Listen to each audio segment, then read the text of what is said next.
ریاستی وزیر صحت و مالیہ ٹی ہریش راؤ نے کہا کہ 1100 کروڑ روپے خرچے سے 215 ایکڑ پر ورنگل ہیلتھ سینٹر کا قیام عمل میں لایا جا رہا ہے تاکہ تلنگانہ کے عوام عصری کارپوریٹ طرز کا علاج مفت کروا سکیں۔ وزیر اعلیٰ کے چندر شیکھر راؤ ان قریب شہر کے اطراف تعمیر کیے جانے والے 4 Telangana institute of medical science کے لیے سنگ بنیاد رکھیں گے۔ وزیر صحت ٹی ہریش راؤ نے Telangana state industrial infrastructure, Telangana state medical infrastructure development corporation اور روڈ اینڈ بلڈنگ محکمے کے عہدیداروں سے خطاب کر رہے تھے۔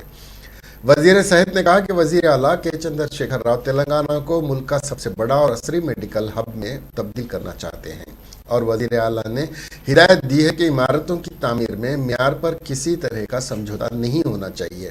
اس کے علاوہ ہسپتال اور میڈیکل کالجوں کے لیے عصری ٹیکنالوجی اپناتے ہوئے ہر طرح کے مرض کے خاتمے کے لیے جدوجہد کرنے کے لیے میڈیکل اسٹاف کو ہدایت دی ہے۔ ہریش راؤ نے کہا کہ حکومت ہر ضلع میں ایک میڈیکل کالج اور اس کے متعلق کم سے کم 1000 بستروں کے ہسپتال کے قیام کے لیے کوشاں ہیں۔ ہریش راؤ نے عہدیداروں سے کہا کہ میڈیکل کالجوں کے لیے تمام انفراسٹرکچر نیشنل میڈیکل کمیشن سے رہنمایانہ قواعد کے مطابق ہونا چاہیے۔